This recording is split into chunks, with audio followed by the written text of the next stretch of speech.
భద్రాచల పట్టణ ప్రాంతంలో ఉన్నటువంటి ఈ ఐటీడీఏ ట్రైబల్ మ్యూజియం చాలా ఆహ్లాదకరంగా ఉందండి. ఇక్కడ చుట్టుపక్కల గ్రామాలు అంటే దంపేట కానీ, సారపాక్ కానీ, ఇటు గుర్గంపాడు మండలం కానీ, దాదాపు పాలవంచ నుంచి కూడా దగ్గర సుదీర ఒక 50 నుంచి 60 కిలోమీటర్ దూరంలో ఉన్న వాళ్ళు కూడా ఇక్కడికి వచ్చి 3-4 గంటల తర్వాత వచ్చి ఆహ్లాదకరమైన వాతావరణం ఇక్కడ వారు ఏర్పాటు చేశారు.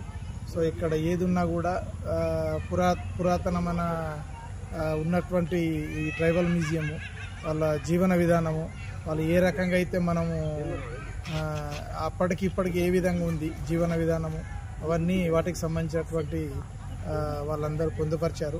సో ఇక్కడ కూర్చోడానికి చాలా మంచి చిన్న చిన్న గుడిసెలు లాంటివి ఏర్పాటు చేశారు. వాటితో పాటు పిల్లలు ఆడుకోవడానికి చాలా మంచి ప్లేసెస్గా కూడా చెప్పవచ్చు. బోటింగ్ కూడా ఉంది ఇక్కడ.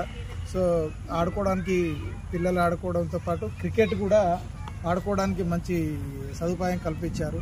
సో ఇక్కడ ఎప్పుడు ప్రతిరోజు చూసినా కూడా 5 నుంచి 4-5 గంటల నుంచి రాత్రి 7-8-9 గంటల లోపు మంచి ఆహ్లాదకరమైన వాతావరణం ఏర్పాటు చేశారు.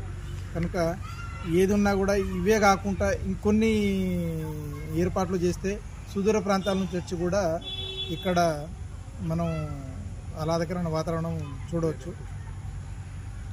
ఇట్లా పురాతనమైనటువంటి వాళ్ళు ట్రైబల్స్ కానీ రకరకాల మనం జీవన విధానం ఎలా అయితే ఉందో అవన్నీ లోపల పొందుపరిచారు.